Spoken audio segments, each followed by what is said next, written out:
হরে কৃষ্ণ। শ্রীমদ্ ভগবতের দশম স্কন্ধের শ্রীকৃষ্ণের গিরি গোবর্ধন উত্তরণ নামক কথাটি শ্রবণ করুন।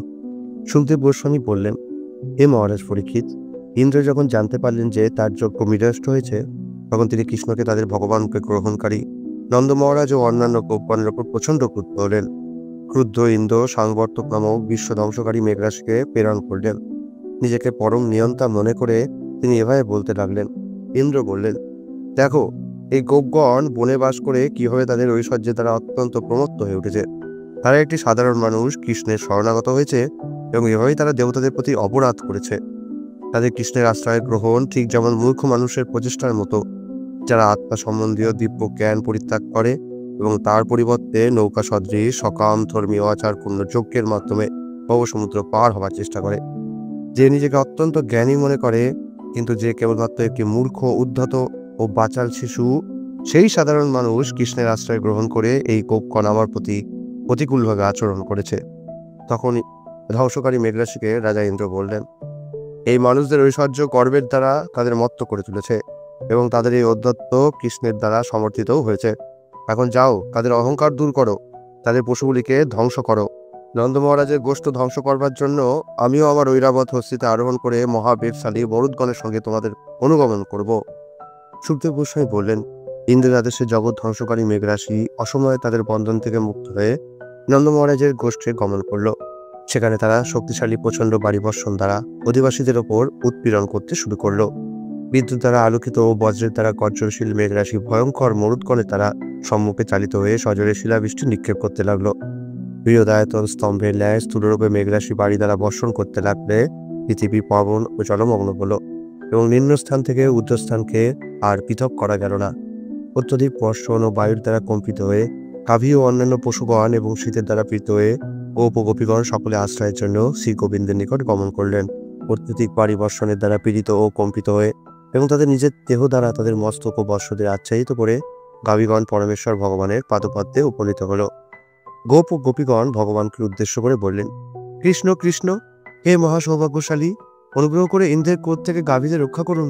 হে প্রভু, আপনি ভক্ত বৎসল, দয়া করে আমাদেরও রক্ষা করুন।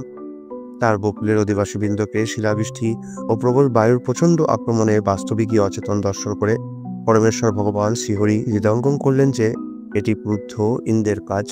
তখন তিনি বললেন, যেহেতু আমরা তার যজ্ঞ বন্ধ করেছি, প্রবল বায়ু ও শিলা সহযোগে ইন্দ্র অস্বাভাবিকভাবে ভয়ঙ্করী অকাল বাড়িবর্ষণ করছেন। আমার যোগ শক্তির দ্বারা আমি সম্পূর্ণরূপে ইন্দ্র কর্তৃক সৃষ্ট এই উপদ্রবের প্রতিকার করব। ইন্দ্রের মতো দেবতারা তাদের ঐশ্বর্যের জন্য গর্বিত এবং মূঢ়তাবশত তারা মিথ্যাভাবে নিজেদের জগদীশ্বর বিবেচনা করছে। আমি এখন এই প্রকার অজ্ঞতা বিনাশ করব। যেহেতু দেবতারা সত্ত্বগুণযুক্ত, নিজেকে ঈশ্বররূপে অভিমান করা তাদের অবশ্যই সঙ্গত নয়। আমি যখন সত্ত্বগুণবিহীন তাদের মিথ্যা সম্মান ভঙ্গ করি, তখন আমার উদ্দেশ্যটি হচ্ছে তাদের শান্তি প্রদান করা। যেহেতু আমি তাদের আশ্রয়, আমি তাদের নাথ এবং বস্তুত তারা আমার নিজের পরিবার স্বরূপ, সুতরাং আমি অবশ্যই আমার অপ্রাকৃত শক্তির দ্বারা গোপ সম্প্রদায়কে রক্ষা করব। যাই হোক, আমি আমার ভক্তকে রক্ষা করার ব্রত গ্রহণ করেছি। এই কথা বলে স্বয়ং বিষ্ণু স্বরূপ শ্রীকৃষ্ণ এক হাতে গোবর্ধন পর্বতকে উত্তোলন করে একটি বালক যেভাবে অনায়াসে ছাতার মতো গাছ ধারণ করে, ঠিক সেভাবেই তাকে ঊর্ধ্বে ধারণ করলেন। ভগবান তখন গোপ সমাজকে বললেন, হে মাতা, হে পিতা, হে ব্রজবাসীগণ, তোমরা যদি ইচ্ছা করো তবে এখন তোমাদের গাভীগুলি নিয়ে এই পর্বতের নিচে আসতে পারো। এই পর্বত আমার হাত থেকে পতিত হবে, তোমাদের এইরকম ভয় করা উচিত নয়। আর বায়ু ও বর্ষণের জন্য ভীত হয়ে না, কারণ ইতিমধ্যেই এই সমস্ত উৎপীড়ন থেকে তোমাদের পরিত্রাণের আয়োজন করা হয়েছে। কৃষ্ণের দ্বারা তাদের মন এভাবেই আশ্বস্ত হয়ে তারা সকলে পাহাড়ের নিচে প্রবেশ করলেন, যেখানে তাদের নিজেদের জন্য এবং তাদের গাভী সকল শকট সমূহ ভৃত্য পুরোহিতগণ এবং সেই সঙ্গে গোপ সম্প্রদায় অন্যান্য সকলের জন্য তারা যথেষ্ট জায়গা দেখতে পেলেন। ক্ষুধা ও তৃষ্ণা বিস্মিত হয়ে এবং সমস্ত ব্যক্তিগত সুখ স্বাচ্ছন্দ্য সরিয়ে রেখে শ্রীকৃষ্ণ 7 দিন ধরে পর্বতকে ধারণ করে সেখানে দাঁড়িয়ে থাকলেন, আর ব্রজবাসীরা তাকে নিরীক্ষণ করেছিলেন। ইন্দ্র যখন শ্রীকৃষ্ণের এই যোগশক্তির প্রদর্শন দেখলেন, তখন তিনি অত্যন্ত বিস্মিত হলেন। তার মিথ্যা গর্বের স্তর থেকে চ্যুত হয়ে এবং তার সংকল্প থেকে ভ্রষ্ট হয়ে তিনি তার মেঘরাশিকে বিরত হতে নির্দেশ দিলেন। প্রচণ্ড বায়ু ও বৃষ্টি এখন বিরত হয়েছে, আকাশ মেঘশূন্য হয়েছে এবং সূর্য উদিত হয়েছে দর্শন করে গিরি গোবর্ধন উত্তোলনকারী ভগবান শ্রীকৃষ্ণ গোপ সম্প্রদায়কে নিম্নোক্ত কথাগুলি বললেন। ভগবান বললেন, হে গোপগণ, তোমাদের স্ত্রী, সন্তান ও সম্পত্তি নিয়ে বহির্গত হও, ভয় ত্যাগ করো। বায়ু বৃষ্টি থেমে গেছে এবং নদীর জলের উচ্চতাও কমে গেছে। এইভাবে ভগবানের কথা শুনে গোপগণ তাদের নিজ নিজ গাভী সকল সংগ্রহ করে এবং উপপ্রণালী তাদের শপথে বোঝাই করার পর নির্গত করলেন। স্ত্রী, শিশু এবং বৃদ্ধরাও ধীরে ধীরে তাদের অনুসরণ করলেন। যখন সমস্ত প্রাণীগণ নিরীক্ষণ করছিলেন, তখন পরমেশ্বর ভগবান পর্বতকে তার স্বস্থানে স্থাপন করলেন, ঠিক যেন সেটি আগের মতোই দাঁড়িয়ে আছে।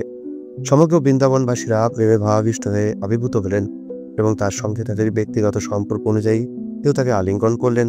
অন্যরা অবনত হয়ে প্রণামাদির দ্বারা ভগবানকে অভিনন্দিত করতে তার কাছে এগিয়ে এলেন। কবিগণ সম্মানের নিদর্শন স্বরূপ দধি মিশ্রিত জল ও জব উপস্থাপন করলেন এবং তারা তার উপর শুভ আশীর্বাদ বর্ষণ করলেন। মাতা যশোদা, মাতা রোহিণী, নন্দ মহারাজ ও মহাবলশালী বলরাম সকলে কৃষ্ণকে আলিঙ্গন করলেন। স্নেহে আবির্ভূত হয়ে তারা তাকে তাদের আশীর্বাদ প্রদান করলেন। হে রাজন, সিদ্ধ, সাধ্য, গন্ধর্ব ও চারণগণ সহ স্বর্গের দেবতাগণ সকলে ভগবানের স্তব গান করলেন এবং পরম সন্তোষ সহকারে পুষ্প বর্ষণ করলেন। হে পরীক্ষিত, স্বর্গের দেবতাগণ তাদের শঙ্খ ও তুন্দুবী সহকারে বাধিত করেছিলেন এবং তুম্বুরু প্রমুখ শ্রেষ্ঠ গন্ধর্বগণ গান করতে শুরু করেছিলেন। তার প্রিয় গোপসখাগণ ও শ্রী বলরামের দ্বারা পরিবেষ্টিত হয়ে ভগবান কৃষ্ণ যখন সেখানে পরিচর্যা করতে সেই স্থানে গমন করলেন। গোপিকাগণ অত্যন্ত গভীরভাবে তাদের হৃদয় স্পর্শকারী ভগবান শ্রীকৃষ্ণের দ্বারা অনুষ্ঠিত গিরি গোবর্ধন উত্তোলন ও অন্যান্য মহিমাময় কার্য সকল আনন্দ সহকারে গান করতে করতে তাদের গৃহে ফিরে গেলেন। ইতি শ্রীমদ্ভগবতের দশম স্কন্ধে শ্রীকৃষ্ণের গিরি গোবর্ধন উত্তোলন নামক পঞ্চবিংশতি অধ্যায়ের কৃষ্ণকৃপা শ্রীমৎ শিল অবচারণারবিন্দ ভক্তিবেদান্ত সাহিত্য প্রভুপাদের দীনহীন দাসবৃন্দ অনুবাদ সমাপ্ত হল। হরে কৃষ্ণ।